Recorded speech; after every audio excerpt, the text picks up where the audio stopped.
After waking up with a jolt, the girl laid in bed a few seconds longer.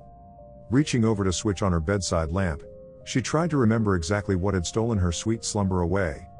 When she couldn't, the brunette swung her legs over the side of the bed and heaved herself up.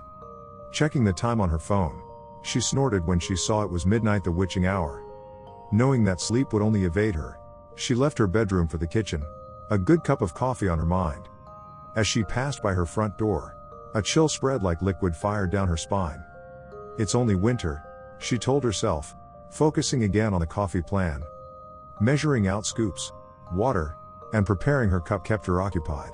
But as the dark liquid boiled, she had nothing left to keep her mind from wandering off.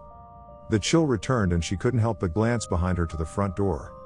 It stood there innocently enough, just like always. The deadbolt was still in place and she could see nothing amiss with it. Turning back to her coffee, she did her best to forget about the feeling. With her cup in hand, she started back towards her bedroom.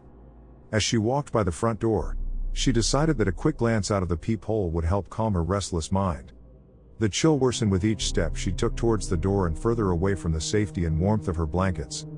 She pressed her empty hand against the cold metal door and took a deep breath before leading her eye to the peephole. At first, she could only see an inky blackness and somehow seemed to swirl in itself. When she blinked in surprise, the void melted away. She wished it hadn't. In its place, there stood what she could only guess was once a man. The limbs were long and inhumanly awkward, with bulky joints branching off into several arms, not unlike the branches of a tree. The creature was draped in a black suit, somehow making the thing more nightmarish to her. The icing on the proverbial cake, however, was what passed as the hellish thing's face. It was as though her mind blurred the ghastly visage to spare itself further shock and horror. She shoved herself away from the door with the hand still pressed against it. The scalding mug of coffee fell, the liquid burning her bare legs as she fell backwards and tried to crawl away from the door. She knew, somehow, that her mind hadn't been playing tricks on her. As she crab walked away from the door, she watched as tendrils as black as the void she first saw snake around through the cracks. The girl was trapped between the instinct to flee and the gut feeling to not turn her back on the door. When the door jolted, the urge to flee overcame her and she slipped in the burning liquid as she tried to make it back to her room. She knew deep down that she was trapping herself in a corner, but she had to get away from the door. The girl was halfway down the hallway when she heard the previously locked door creak open. She screamed and slipped into a wall, cracking her chin on it and stunning her. After that, there was only blackness. "Nicole," a warm, male voice snapped the woman out of her trance. As she turned around, she was met by one of her sister's doctors. She nodded, not sure if she should say anything, or even if she could find her voice if she did have something to say. That morning, she had gotten an urgent phone call from the hospital, saying that her sister, Lindsay, was there.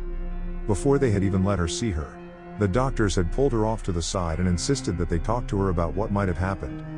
Phrases like self-inflicted and assault had been thrown around and Nicole felt her mind reel. She still hadn't fully understood what they had been saying until she saw Lindsay with her own eyes. Her little sister had a bandage wrapped around her head, covering both of her ears as well as her eyes. They said it was to keep her now deadened eyes from drying out and to try to keep infection out of the wounds Lindsay had made to her ears. The doctors had guessed that either she or someone else had jammed a pencil into them to keep her off balance or to deafen herself against something. There was the mix of first and second degree burns on her hands, legs, and feet, from what was assumed to be the coffee her neighbors found slipped all over the entry to her apartment. As Nicole walked into her sister's hospital room the first time, she thought she had spied the silhouette of a man in the window. That, she knew, was impossible. Her sister's room was on the third story of the hospital.